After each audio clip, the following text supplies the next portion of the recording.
This video is a recording of a live event, about an hour and 15-minute webinar, and it's really packed with all sorts of energy healings and information and explorations into the fine abstract layers of creation. I hope you love it. If you do, please like and subscribe. Today's session is on healing our relationship with nature. I will describe what is energy healing, and then we'll go into our moment of silence, and then we'll come out and we'll dive into today's session. Thank you everyone for being with me. I'm excited to be here. Second to the last day of October. All right. Energy healing is using consciousness to heal the material field of creation. And this is based on the premise that everything is actually consciousness. The consciousness is all there is. And that even what we think of as physical material expression is concentrated consciousness. So it goes to follow that if everything is derived from the same source, we could say. And that source is a field, it's the ocean of unmanifest, quality-less, infinite, eternal, pure consciousness. So everything basically is consciousness. So if we go on this premise that everything is consciousness, then it follows that it should be possible to use consciousness to affect everything. Consciousness can affect itself. In fact, the whole creation evolves from the self-referral folds of consciousness into its own nature. And when we fold consciousness into itself, we're really moving our awareness. What is awareness? It's consciousness, right? It's conscious awareness. So we're using our awareness as the instrument for the transformation. And what doesn't transform from awareness and consciousness? Everything that is. What do I have? I've got some pieces of paper up here. I've got notes for tonight's session. Yeah, everything is a concept before it is a manifest thing. Oh, I have a nice cup. That was an idea before it became a cup. And it all starts from consciousness. Even, oh, I love clay because, speaking of nature, I love clay because the way the molecules of clay stack is extremely orderly. It's very, it bears similarities to the way the way crystals stack, the way crystals form together. The molecules form together in orderly patterns, and it's the same with clay. But the cool thing about clay is that the molecules have this ability to form together in different types of orderly patterns. So they can form like flat patterns, or they can form cluster patterns, or they can form clusters of flat patterns, or different things. That's why clay has that amazing ability to, like, you push it and then it remembers the shape that you gave it. I love clay. Anyway, yeah, consciousness and the relative is a little bit like that, that consciousness folds on its own nature, onto itself. In its own nature, awareness folds in on itself, and it creates these orderly patterns, and the patterns give rise to the manifestation of physical form. And we have control over that because we have control over our awareness.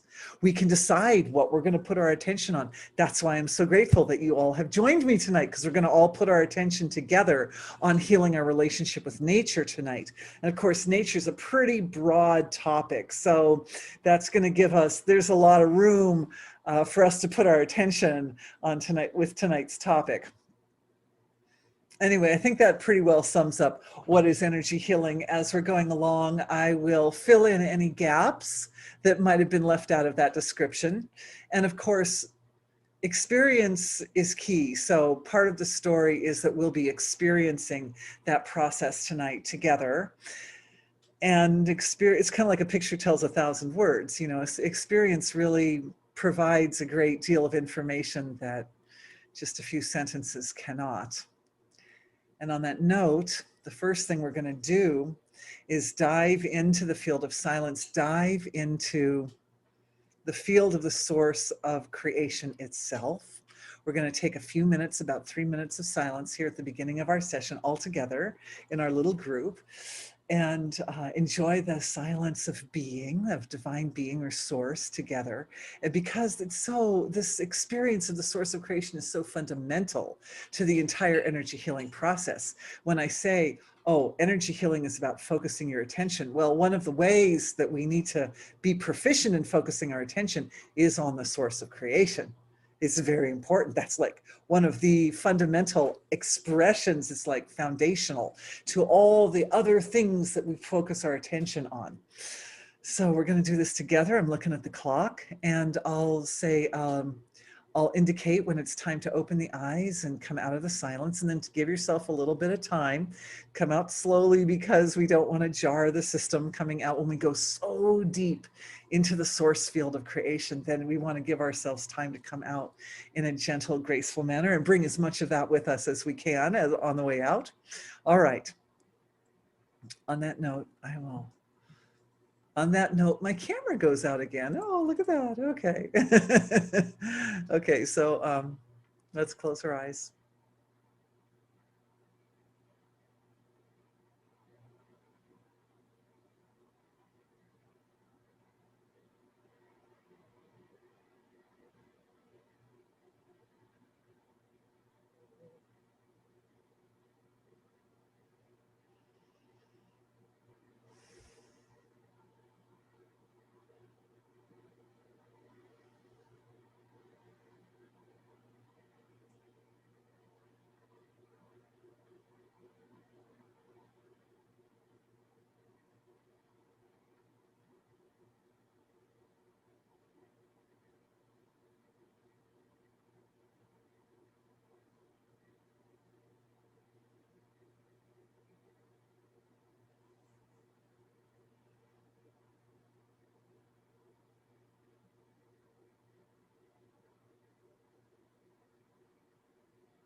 All right. Let's slowly open our eyes.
Let's open our eyes.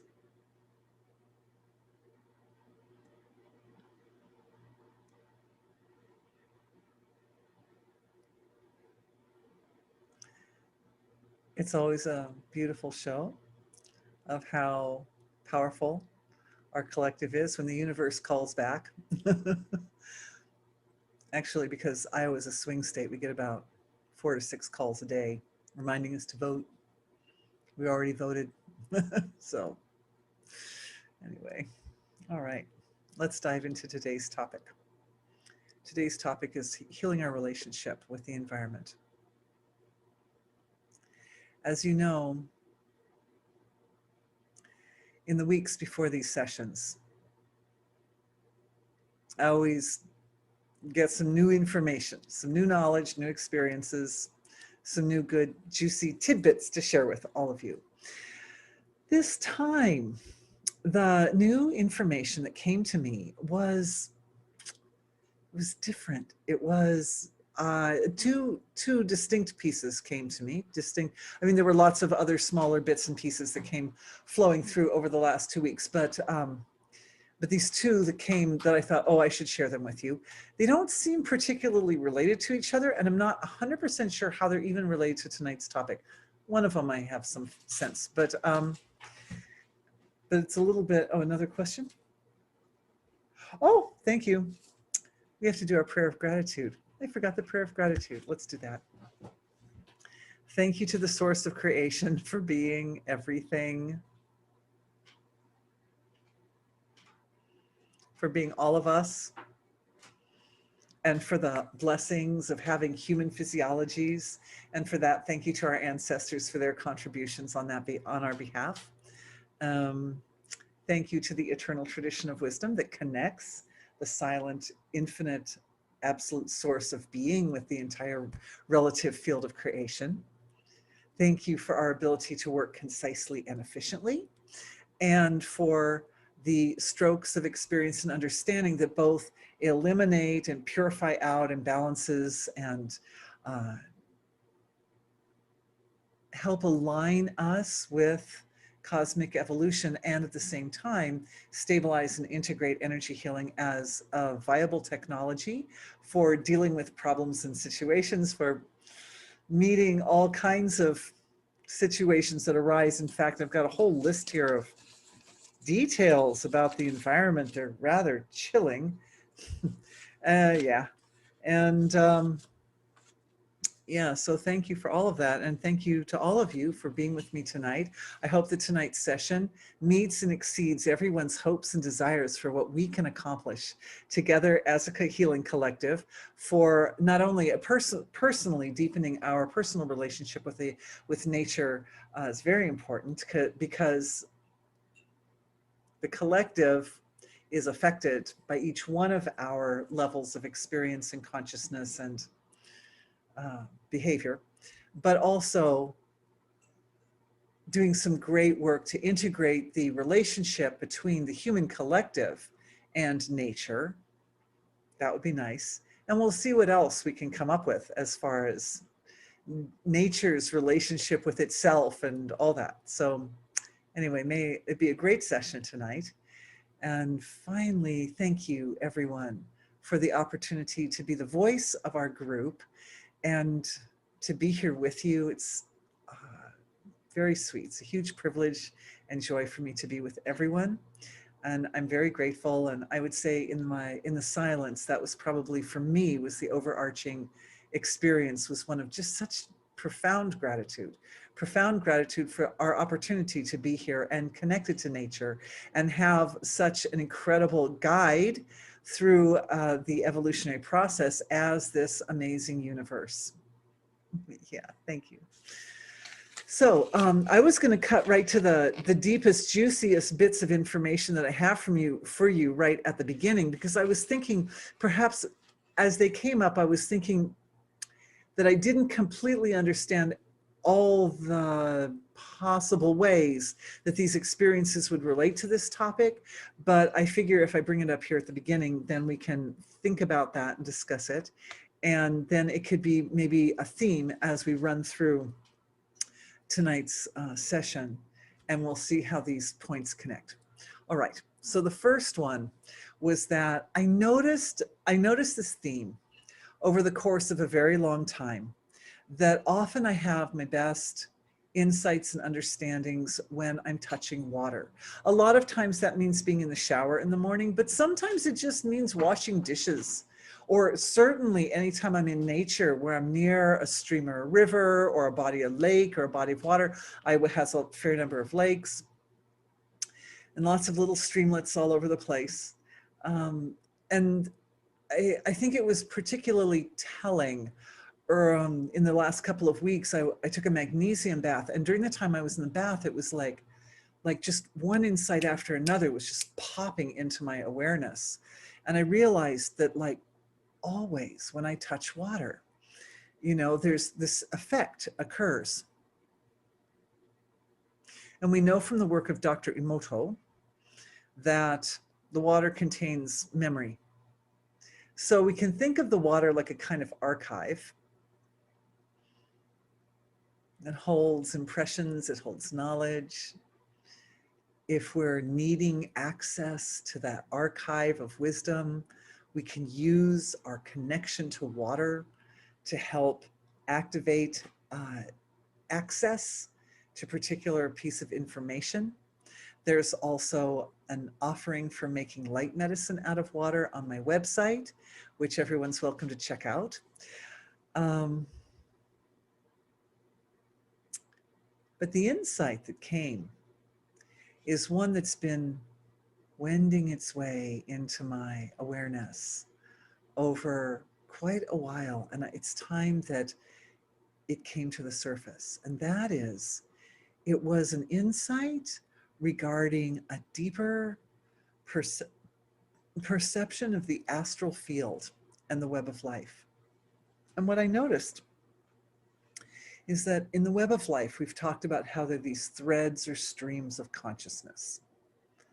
But what I noticed is that the threads of consciousness arrange themselves, especially when I'm touching water. I notice it, like in the way that water moves. If you've seen it, how it swirls down the drain and things like that, that it arranges itself in predictable geometrical forms. The web of life does, these threads of consciousness.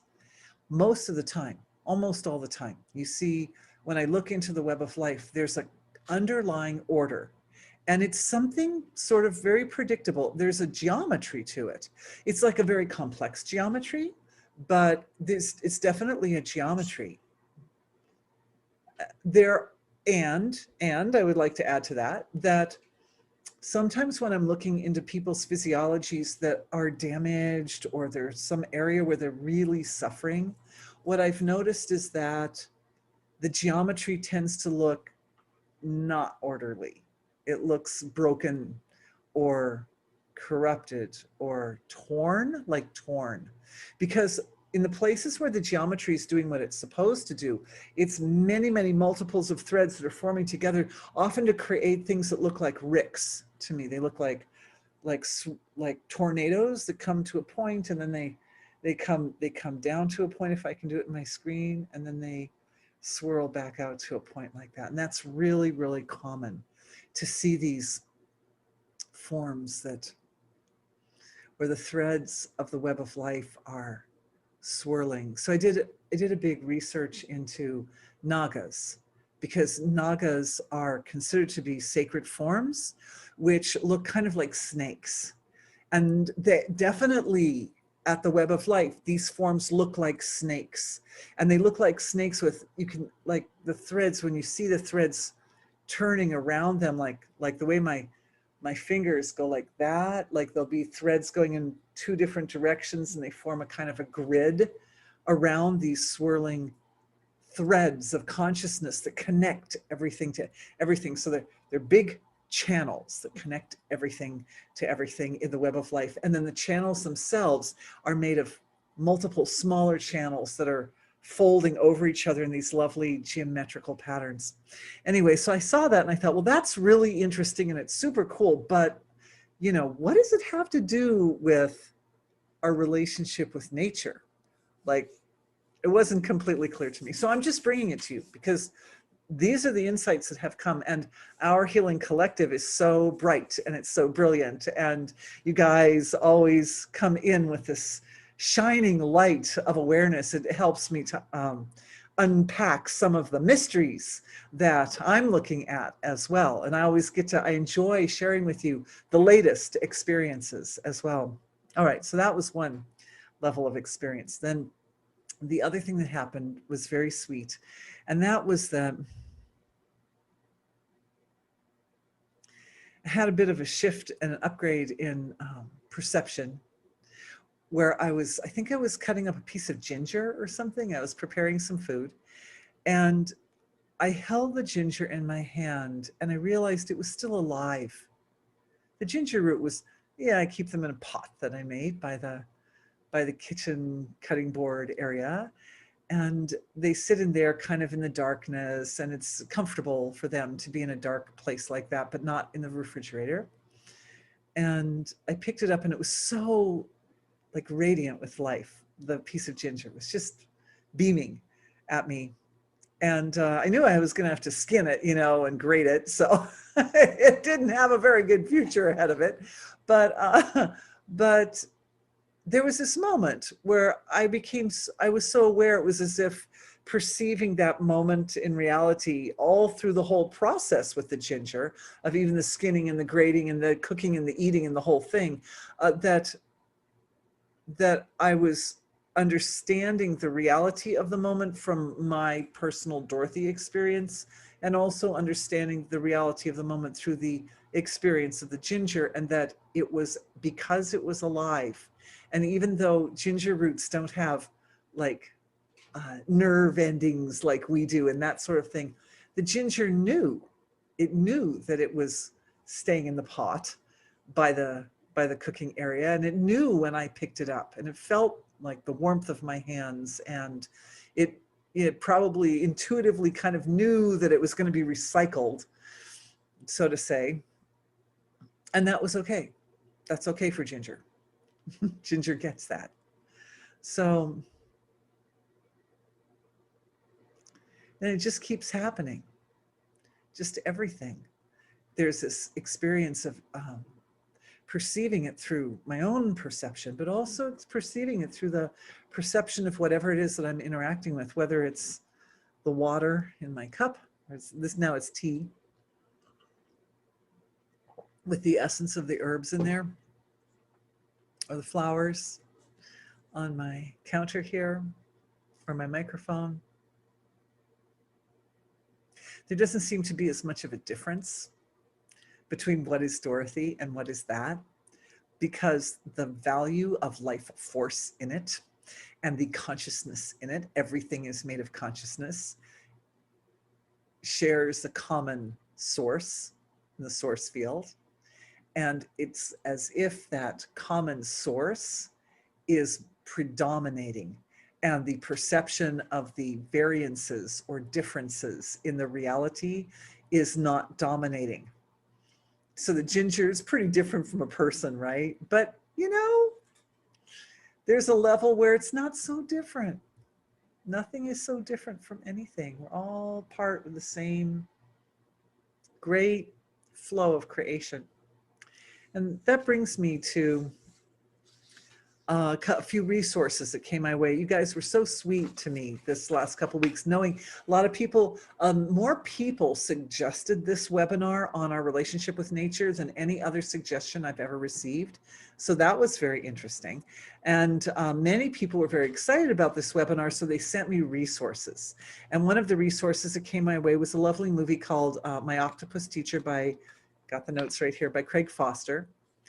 And that was fun to watch. And my biggest takeaway from the movie, which I'm bringing to you because it relates to tonight's healings, is that in the ocean, there is no trash. And I don't mean there's no trash in that we don't put trash in. Oh, look, some people watch that movie. It's a good movie. It's not that we don't sometimes put our human trash in the ocean. It's that things in the ocean, like everything in the ocean, just recycles, like everything. Like if an animal dies and it leaves its shell on the bottom of the ocean, then that shell becomes a home for another animal, or it rolls around until it deteriorates into sand, or, you know, like everything, every single thing in the ocean, like that begins and ends in the ocean, it recycles. And there is no actually throw away. Nothing is thrown away by all the living things in our ocean. Everything is useful, everything is recycled. And I thought, wow, that's really a very different concept from the one that we are living in on the surface outside the ocean as humans, because in our culture, in our world, stuff gets thrown away all the time. Is thrown away and is considered useless. Useless. So I think this is a very nice place to start, by healing our relationship with nature. Part of the dynamics of that, just looking, now finally I'm with you, I love you. So I'm grateful that we look together, because when we look together, bigger truths arise and are revealed. And when I look at this, that we have this throwaway culture, and the ocean doesn't. It just recycles everything, literally. I realize that part of that story has to do with the infinite creativity of being. That in the ocean, on the ocean floor, the reason it's not a throwaway culture, the reason the fishies and the octopuses and all the other animals that live, the coral and all the things that live in the ocean, don't think in terms of throwing away stuff when it's used, is because the level of creativity that's flowing through that area of our environment is so complete that whatever structures are there, whatever material is there, there's always an infinite number of things that that material can do and be in as it continues on in that space. Whereas in our culture, we make things and then we're like, well, once it's served its purpose, you know, once its packaging that my food came in has served its purpose, then I don't need it in my house anymore and it's not useful to me, so out. I mean, thank goodness, at least now, these days, we do have some recycling, thank goodness. But even when I was a child, like 50 years ago, there was no recycling. People didn't, I mean, some people recycled some things, you know, reused them, but there wasn't like a system. And I just feel that that mentality is partly born of a lack of complete engagement of in the infinite creativity, which is the birthright of human beings. But it's combined with another thing, which is, and this was, I realized now this was another insight. This would be like a third insight that I had over the last few weeks, which I hadn't even really honored, but I think it deserves to be brought up now. And that is, there's this quality of adorableness. There's this quality of that all life is born of the source of creation. And as such, even things that we don't consider super beautiful or cute, like that octopus movie, I'm referring back to the octopus movie. You know, for a long time, human beings haven't really thought of octopuses as being like super beautiful animals. Like some animals, you know, are considered like pretty birds or some sort of, you know, wild cats or something very beautiful in a way. Tigers are very beautiful, but we don't tend to think of certain animals as being beautiful or cute or adorable. But I realize that all life forms, all corporeal forms, have a particular universally shared quality of adorableness. Whether we as humans have, and our culture has defined them as beautiful or cute or adorable or not, is irrelevant, that it's there. And one of the times I noticed it was when I was looking at microscope photographs of these cute little animals. They're called like, they have a name. I've referred to them before. It starts with a T, tracheodons or something like that. I don't quite remember the name. If anybody remembers, you can throw it into the chat there. But they look like little pigs with like three sets of legs and little noses that come out like this, and they eat. And they have, so I'm looking at this electron microscope video of these little guys, and it shows them doing all these cute little things that they do. And then there's this close up on their eye, and you see the eye, and the eye is just like you can't, the eye is a single cell in those, because they're so little, their eyes are just little single like light sensitive cells.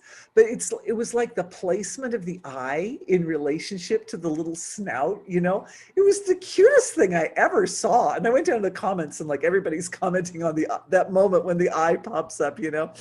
And so if I can find the video, I'll send it to you. It wasn't very long and it was super cute.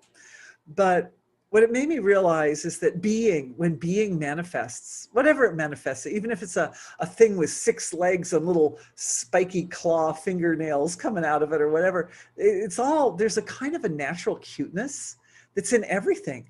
Another video that just came in today was a lady who takes hooks out of the mouths of sharks, and she loves sharks. And sharks, we think of sharks as these like scary creatures with a big mouth and all the extra teeth in there and all that, as being so like not pretty or not beautiful. But in this video, she's describing how they look so beautiful to her, how sharks are just beautiful animals, and the way they move through the water is so, you know, graceful and so amazing, so smooth and so graceful. So there's that quality of being is a universal quality that's found in all things. So I think that was the point that I was trying to make, is that there was this moment when I realized I'm looking at this cute little piece of ginger, you know, it's got little nubs on it and stuff. And I mean, it doesn't have any eyes, but there's still that quality of adorableness, and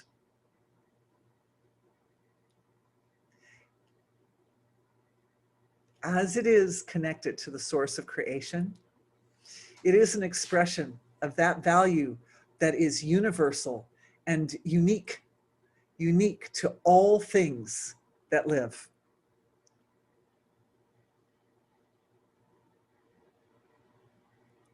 The adorableness is a very interesting quality. So the adorableness goes together with the idea that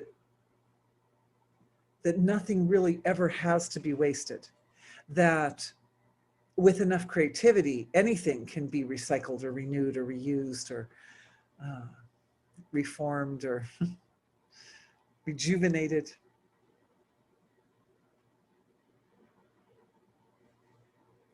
And I'm just looking now into the field of the collective to see how we're going to put these together. And as I'm looking into the field of the collective, all of our beautiful healing circle, all of us together are able to look into the field of the web of life and first recognize and honor that universal quality of adorableness, which is present in all things that live, all living things, and a lot of non-living things too, depending on how you define living.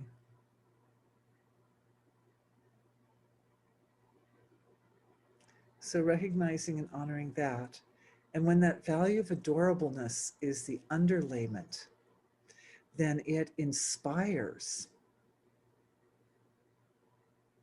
an activation of the intelligence and creativity required to make maximum use of the potential of all forms.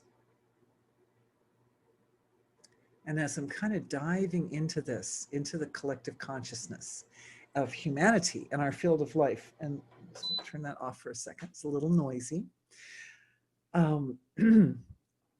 What I'm noticing is that there's a certain amount of cultural conditioning around the issue of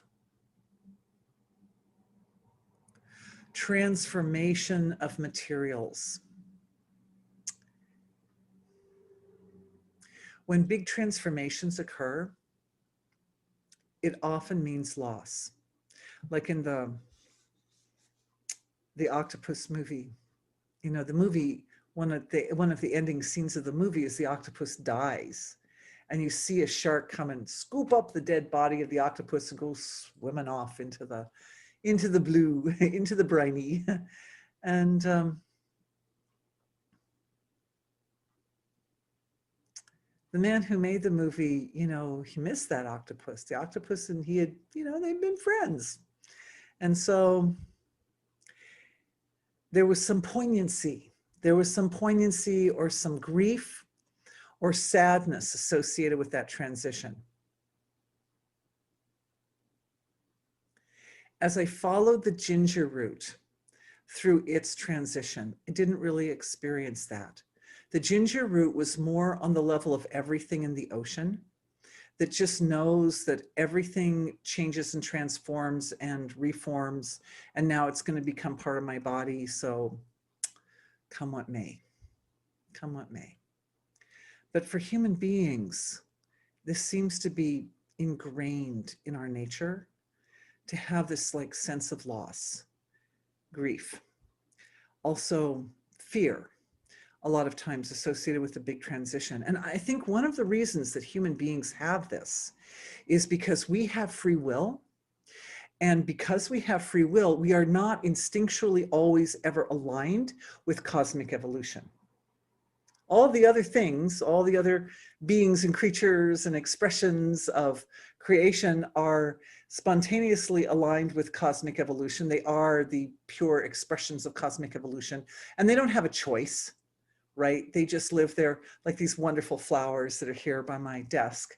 They're going to live and they're going to die in that pot right there. And their death isn't going to be any more of a thing for them than their life has been. It's just their thing. It's just what they're doing. Whereas because we have free will, our tendency is to diverge sometimes from cosmic will. And so what happens is if cosmic will is moving along at its pace, and the human comes off here like this and goes, no, I'm going to do my own thing over here. Then what happens is this that's happening at some point, the human, it like gets absorbed back into the flow of cosmic evolution, because we really can't be away from it for very long. But when we've been a little bit away, sometimes that going away and then being dragged back in, it carries with it a sense of like there's a tension. There's always a tension that's associated with being separate from cosmic evolution. And the more we kind of like traverse out on our own, the more of a tension is created, right? So if we're staying with cosmic will, then it's just everything is together.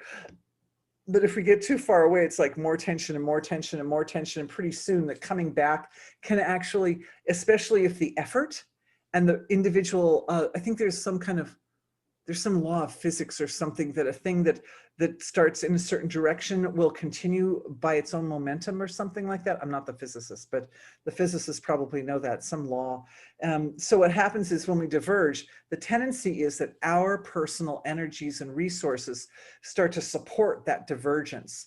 And so we get kind of a momentum going behind the divergence. And so then what's required to pull back into the cosmic flow is a sort of a counter effect or a counter effort is required to come in and snap that individual back into the cosmic flow. And it's that tension is created between the momentum of moving away from the cosmic flow and the energies that are used to realign with the cosmic flow. The tension between those two can frequently give rise to some experience of discomfort. So what we have in the human collective is layers and layers and layers, like centuries and centuries and centuries of layers of impressions and memory patterns, and lots of different types of ways that people have evolved and developed to handle these situations that are associated with this process where we get away from the cosmic flow and then we have to be pulled back in. And all these impressions and memory patterns of all the times that it was uncomfortable, that it was uncomfortable, because it's like the laws of nature that are pulling you off are fighting with the laws of nature that are pulling you back in. And it's a kind of like a battleground. Life becomes a battleground, or your body becomes a battleground where that's happening. And so they're memories of pain or trauma, memories of trauma.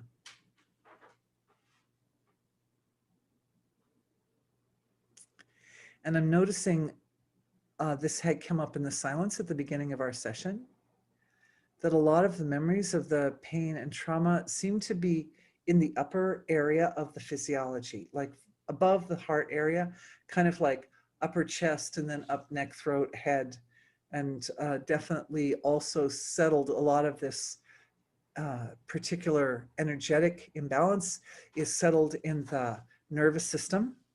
So the upper area of the spine, and then up into the head area. And that makes sense to me, because that's also an area where the vagus nerve is running strong. It's coursing strong. It's more like thicker, like it goes through the body. It kind of thins out as it goes into some of the different areas of the different organs of the body. But a blockage there would definitely inhibit the strength or flow of consciousness through the vagus nerve. And the vagus nerve is a primary player in the healing process and in the feeling good process. Vagus nerve activation equates with rest and digest and feel comfy.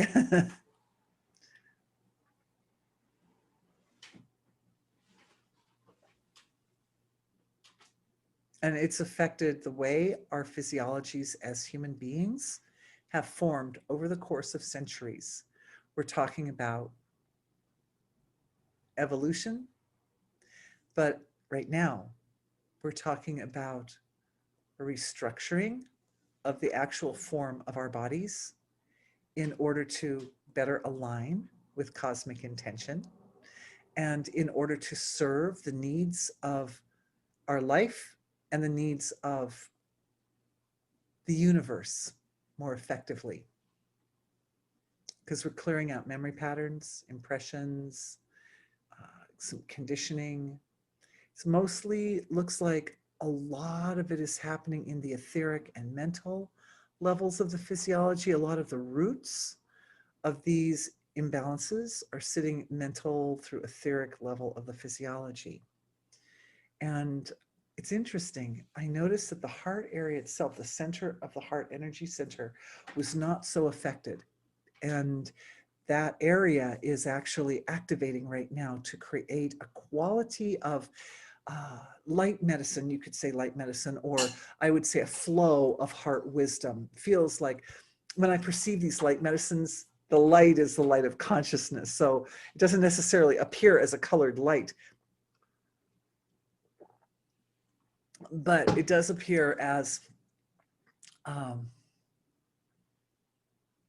knowledge, knowingness. It appears as knowingness. And it flows up. It flows. It's the heart. The heart wisdom is, I would say, congealing right in the center of the heart area. And the first thing two first things that are happening. One is it affects the actual beating of the heart, the actual beating of the heart. So the heart beats in a manner which, like, it tells a story, you could say. It tells a story to the rest of the body. The way the heart beats communicates constantly to the whole body how you feel. So the storyline starts to change a little bit to reflect a level of wisdom that wasn't there before. The next, I said two things. The other thing is the thymus, which is the immune system, and are representing our ability to self-protect. And the immune system, the thymus is also joining the heart. It's joining in the storytelling. So the thymus and the heart are telling the story together, which is very interesting to me. And honestly, I'm not a medical doctor, so I don't have enough really detailed knowledge about the physiology to tell you exactly what the thymus is doing. Like, I know the heart beats, right? But you know, the thymus's functions are a lot more subtle. Um, but the thymus is, I can tell you what the thymus is doing energetically. And this is happening for all of us. We're doing this together. We're doing this, going through this process together. Thank you for being with me.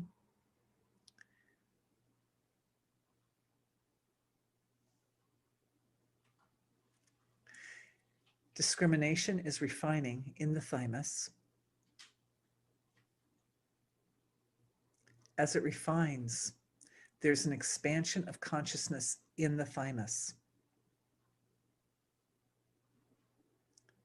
The ability to, it's so interesting. Remember how I was saying like the ginger could like have its own experience of that process, right? Like the thymus has its own intelligence, and it has its own neural network, and it has its own ways of perceiving reality. Like our senses of, we're used to, when I say perception, we're used to immediately thinking about our senses of perception. But every organ in the body perceives in its own unique way. And the thymus is repositioning its point of perspective for perceiving what goes on in the physiology. It's expanding, so broader comprehension, and at the same time, finer discrimination.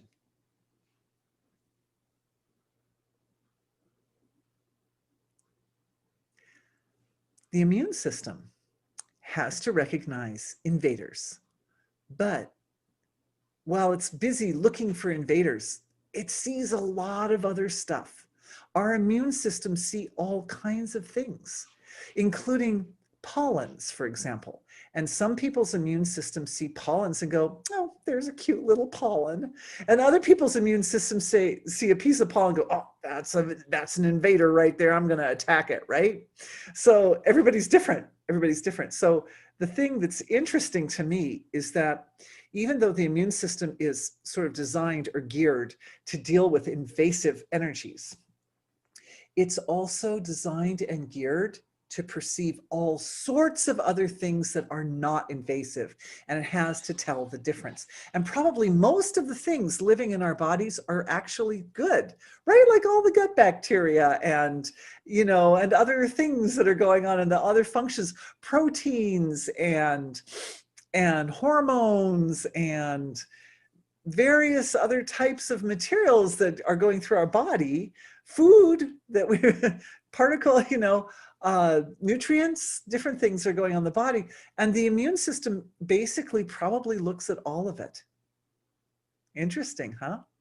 And so this expansion of consciousness and refinement of discrimination is supportive of our bodies utilizing our energy resources more efficiently. This, I would imagine, this healing is very good for anybody who has allergies or immune system disorders of any kind. But the important thing is that this quality that's being brought to the story that's told by the heart and the thymus are talking to the nervous system and the upper area of the nervous system where the vagus nerve is.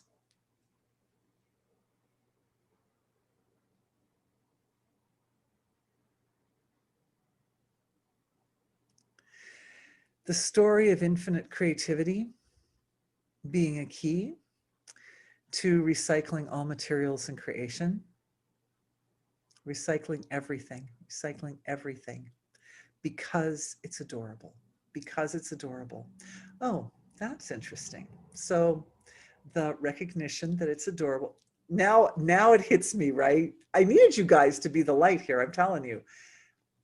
The heart realizes the adorableness in all the things that are perceived. The immune system is out there looking, And this is, of course, happening at kind of a molecular level of the physiology, molecular or, cellular level of the physiology, maybe multicellular level of the physiology.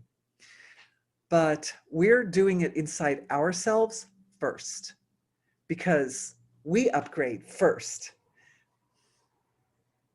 And when we upgrade in this way and create a restructuring of our actual physical form, that obviously there are neural connections between the activity of the heart, the activity of the immune system, and there's like some of the governing is done in the brain, right? With the hypothalamus, for example, is monitoring all this stuff, and the pituitary gland is sending out information to the endocrine system, which is also part of the immune system, and so forth. There are lots of control center. The control center is up in the brain. So that's all this upgrade of intelligence here between the heart and the thymus is speaking now to the nervous system.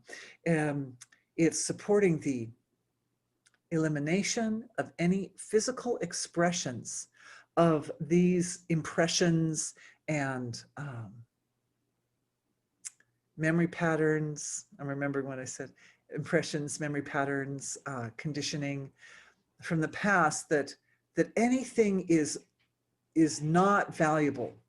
And when I realized that at a collective level, this translates out into many areas, not just our relationship with Mother Nature and the earth. Of course, it's very important that, it's best if we take an attitude towards Mother Earth, not to be exploitative, but to see the absolute adorableness of every expression of Earth's form, and honor it and cherish it and protect it and so forth.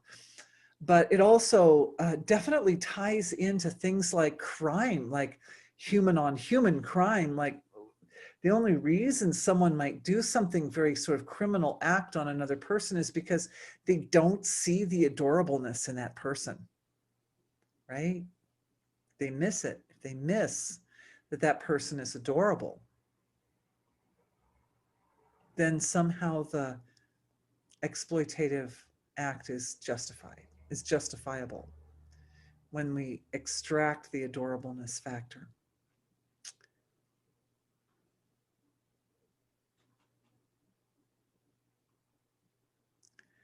I'm noticing the story is transferring over to the etheric heart, or the sacred heart, sometimes they call it something. The space, there's like an etheric space on the other side of the chest. So now it's like a dual patterning of the energy on both sides of the chest, like that, with the thymus in the middle. And as the spiritual heart picks up the story and starts communicating it all around, resolution to the story arrives. Because the value of the spiritual heart is to provide a kind of a completion to whatever we're feeling. Whenever we're feeling an emotion of any particular type or kind, there's always going to be the antithesis of that emotion. There's always going to be the other side of it. And in order for us not to become completely overwhelmed or gripped or lost in the field of emotional experience, we have a balance point on the other side of the chest to help hold just enough of a balance that we can enjoy and witness whatever the emotional experience that we're going through is. And it doesn't mean that the spiritual heart sees things as not adorable. No, no, no, it's not like that. It's that the spiritual heart holds space for the completion of whatever the experience is that's happening. For instance, if I had been too caught up in the idea that that piece of ginger was really adorable, and I confess I've done that. I planted it instead of eating it. It's actually happened. But if I got too caught up, this time I didn't, I was witnessing. But in years past, I used to plant my ginger. It makes flowers, little red flowers. It's very nice. Anyway, okay, digression, sorry. you can cut that out when you put this up as a clip if you want. Anyway, yeah, is that ability to recognize that there are those sacred times, and they are sacred and they are precious and they are also adorable. When the octopus dies, when the flower fades, don't fade yet. They're still really pretty over there. And that is part of the recycling process. Part of the recycling process is the deterioration or the unmanifesting of something, of the manifest forms of this world. And we have to shift around. I think that's what's been missing in human experience, has been, I mean, not entirely missing. I think a lot of us have that integrated to a certain degree, and our ancestors have had it really integrated to a certain degree. Death is this sort of inevitability, you know, it's this inevitable thing. So we have to kind of like move with that and accept it. But there's a lot of conditioning that tells us that even though we accept that death is inevitable, that we have problems with it and that it hurts, right? That there's pain, emotional, physical, mental pain associated with it. And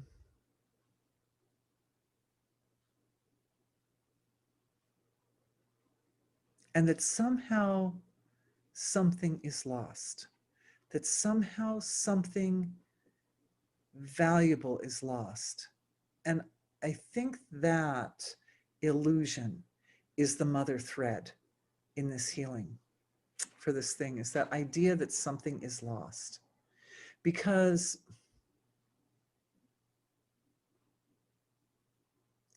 when things change in the relative, whatever is deteriorates and dissolved out of the relative field, then it still has a reality in the subtle expressions of creation, the subtle layers of creation. And everything has a reality in the source of creation. But because our Western world has been sort of cultivated and built around relative experience, we have not bothered to follow the trail back as ancestors pass on, or as cultural landmarks are torn down for more modern structures, or whatever, as time passes. I think there's been a lack of that discrimination and seeing, just like remember our thymus and immune system, there's been a lack of sort of following that through to its subtle levels of reality and recognizing that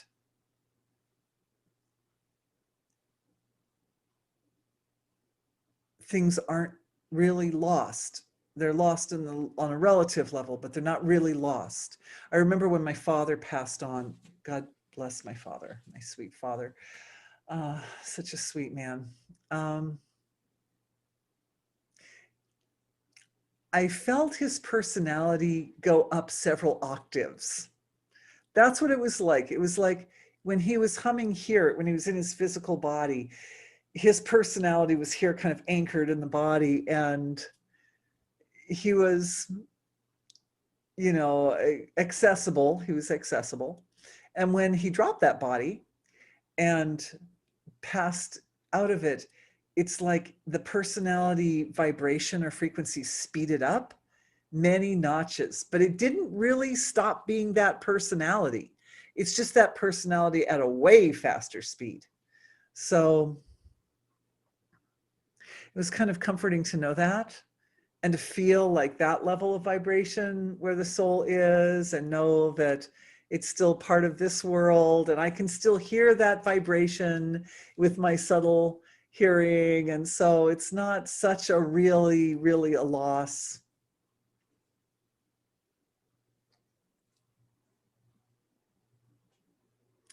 There's a kind of eternal level of self where he always is, I always am. It's very sweet. Okay, So let's see if I have a few more notes. Thank you, everyone. That was a sweet healing. And let's see, just making sure if that went out to the collective consciousness, if it went out to the whole collective. I feel, though, that the healing didn't quite, we still haven't sort of like nailed in on nature. I think when we're talking about the adorableness of nature, I think we're starting to nail in on it, because we need to define or identify, if we're going to talk about healing our relationship with nature, we need to really be clear, like, how are we defining nature? That's a very broad subject, right? And I think it comes in a little bit with a question that rose up. So right, it's already 8:30. Is it really already 8:30? Good heavens. I swear I felt like we're about 20 minutes into our session today. So that means it's already time for questions, and some great questions have come in, and this actually ties into this awesome question. So I shall read the question. And it is, why is it important to understand the deepest value of our own nature in order to deepen our relationship with nature, as in Mother Nature? And what impedes this full understanding?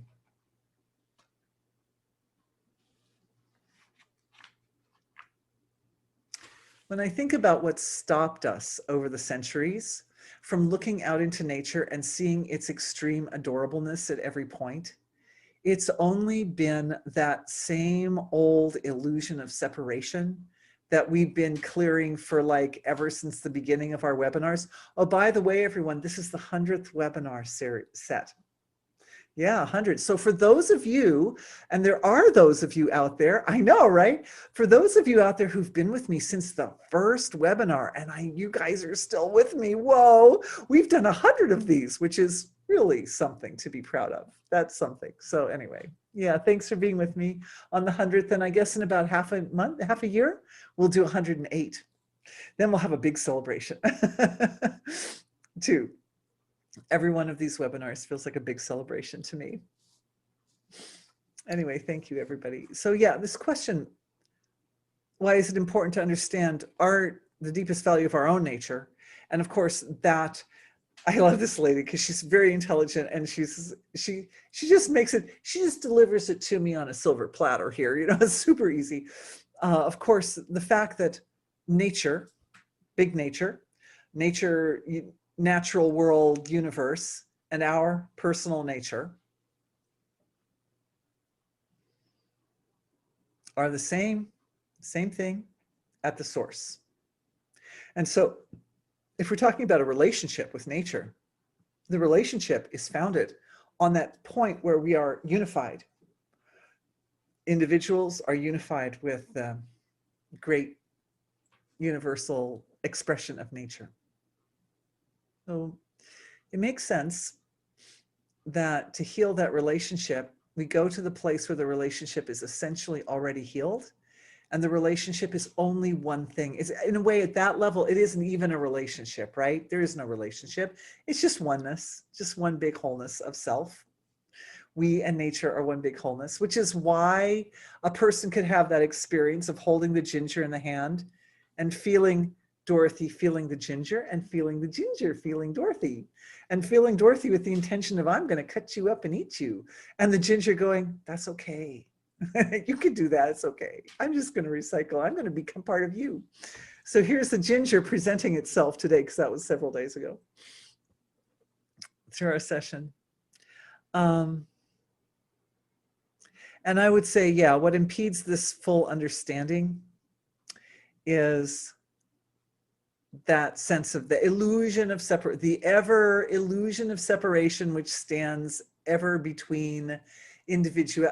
It's like nature's going this way. It's like, no, I'm an individual. I can do like whatever I want, you know, which is true. We're all individuals. We can do whatever we want. But if we choose to do things that are out of the cosmic flow of creation, then we will eventually need to return to the cosmic flow, to the cosmic intention for this reality. And we can do that willingly and joyfully, or we could resist. The more resistance there is, the more it snaps back. So one of the great technologies for eliminating suffering is to recognize, and now this, I did want to reference this. This was something that I got out of the video of the woman who removes, where is she here? Oh yes, there she is. Woman named Christina Zanato, and she removes fishing hooks and fishing lines from the mouths of sharks. This was, I was telling you, there were these 3 resources that people sent me over the last couple of weeks, and one of them was this lady Christina Zanato, and we'll put this, it's just like a 3-minute video, we'll put it in the as a reference. I'll put all 3 of these references in the email that you will receive with the recording of this healing session. Anyway, she's like lovely and pretty impressive, the way she'll go up and with a shark that's as big as she is and stick her hand way down in the shark's mouth and pull out the hooks. But the sharks know it and they really appreciate it. And they let her pet them when she's finished taking out the hook. And I won't give you too many spoilers there, but I do want to give you the one takeaway that I got from that I thought really applied to our session today. And that is, she said that it's really a privilege and an honor for her when the sharks let her pet them. And they'll come and they'll like rest in her lap and just let her stroke them. And she said that it's always on their terms. That when she meets them on their terms, not on hers. And I think when she said that, that really like struck a deep chord in me, that the story of nature is that we meet nature on nature's terms. And even though we have free will to do anything we want to do, it's really important that we use our free will to consciously align ourselves more precisely with cosmic intention, with the will of God, with nature's designs, the laws of nature that are already functioning. They're eternal, they're awful lot older than we are, right? If you try to fight nature, you lose. So, I mean, in the beginning, the beginning's like, hey, I'm human, I can do anything. And it's true, you can do anything. And the thing is that all the things you want to do, there's a context in which you can do that. There is a context in which you can do it safely and stay aligned with natural law. There is. And we as humans have the power to shift context. And I think that's a very important point here, that yes, we meet nature on nature's own terms, but also we are nature. And so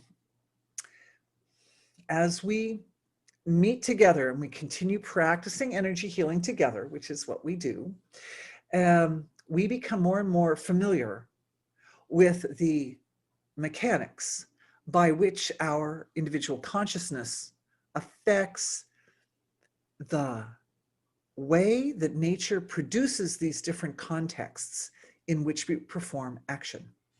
I mean, I can give you examples, It's not appropriate to go around without your clothes on, but when you're in the shower, it's fine. So, so it's all about context. It's all about context. And it ties actually into this lady's second question. So let me get that, my autofocus, okay. And that is, how can we befriend and calm the elemental beings, earth, water, fire, air, and space? Do they benefit from soma? That's a good question. The answer,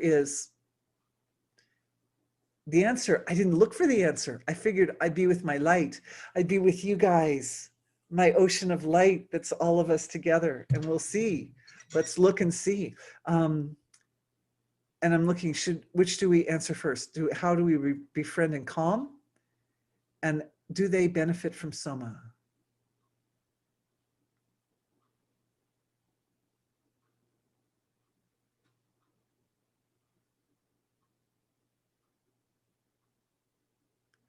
This is just a first look because it's a very deep question.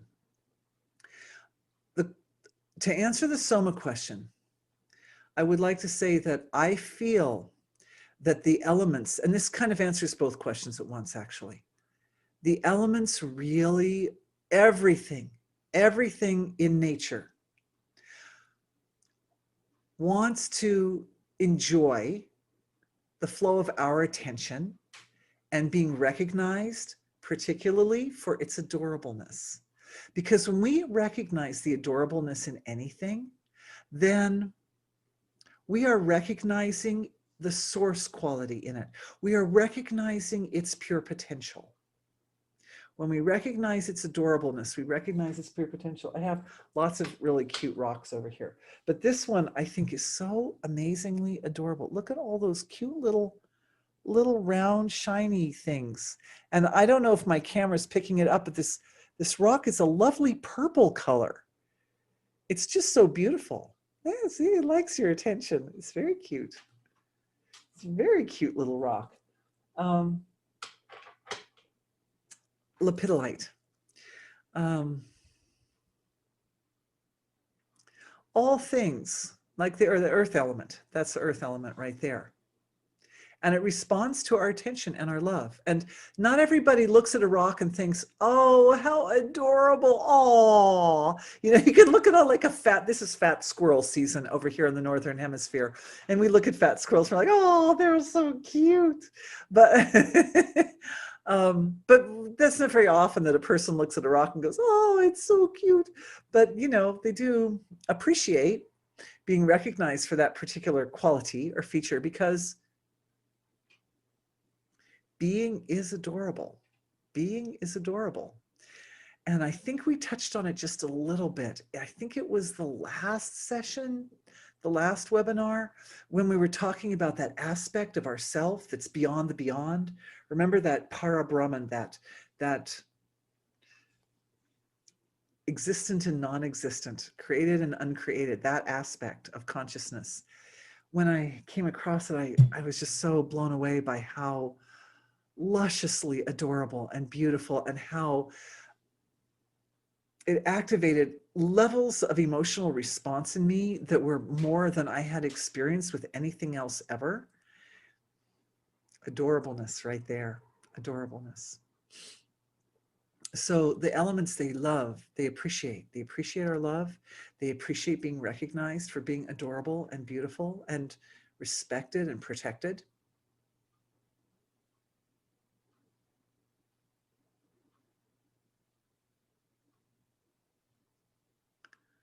I think of Soma as not so much as love, not so much as love, but as a larger form of creative expression of our beings. It is, Soma represents the way our physical bodies interact with the Davic level or the causal level of our physiologies. And that relationship is more of an instinctual relationship. It's not so much governed by personal intention. It's governed by a natural mechanism that's built into this physical sphere of reality. As such, it functions independently of our intellectual engagement. So because we don't have to engage, generally we don't. We're conserving our energy and we're doing, you know, our thing. But I do think that the attention and the love activates the flow of Soma. And when we put our attention on a particular organ of the body or on the elements or any structure or form in our creation, then the flow of Soma spontaneously goes with it. It goes there to that form and it does nourish. And I definitely do at this point now, thank you for your lumens, everybody. I appreciate it. Yes, the Soma does nourish the elements, particularly in their Tanmatra form, which is their very finest form. in the gross dense form, I'm looking to see if they produce soma. Humans produce soma. I'm not seeing it. I'm not seeing it. I'm seeing that they engage with the production of soma.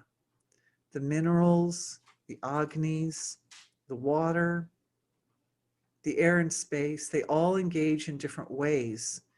They kind of work together in our bodies to produce soma, but they don't themselves produce it. It's through the mechanism of the human physiology that it's produced. And it's a good question, since we're on this topic of our relationship with nature, if animals produce soma. And the answer to that is if they transcend. And the answer to that is they need certain type of nervous system to transcend. And humans have that certain type of nervous system, and animals don't have that certain type of nervous system. At least I've never seen it. I've seen animals having all kinds of experiences, and experiences of like cats produce lots of oxytocin, and dogs are just grinning and happy most of the time. They're just like, they're happy beings. But no, it's unique. It's unique. The soma projection is unique. And I would say that the soma, that the elements in their gross form help and support our bodies to create, definitely folds back into the fine form, the Davic form of the elements, and feeds that. So I would say, yes, we do feed with soma. Thank you. And with that, we've just come to our time, and there are questions that came up in the question box. So I promise that I will answer the questions that came up tonight in tomorrow's session. That frequently happens. One lady says she loves fat squirrels and chubby rocks. I know, I do too. Anyway, yeah, good. This is some very beautiful questions came in. So I promise I will spend more time, as I've been doing in the last few webinars. I will spend more time on questions on tomorrow's webinar than I did tonight. But we will do a review, and I'm super excited to be with all of you guys tomorrow and to go even more deeply into this topic and to really see what more we can do as a collective to support the healing of our whole human collective with nature. Because I have a lot of notes on these pages, you guys, and most of them are about like the horrors of the effects of global warming and what's happening with the insect population and all these things that really, really need our attention. So I promise I will continue on that topic. And if you're not joining me tomorrow, never fear, you will get the recording of tomorrow's session also. So you can join us at that time. And we try to get those recordings out same day so that you can watch them over the weekend. And there's almost no time lag. All right, everybody, stay warm. It's been really fun to be with you. Thank you, everyone, for being with me. I'm really looking forward to seeing you tomorrow and diving into some of your fabulous questions, more fabulous questions, and getting to the heart of the whole matter. Thank you. Bye-bye.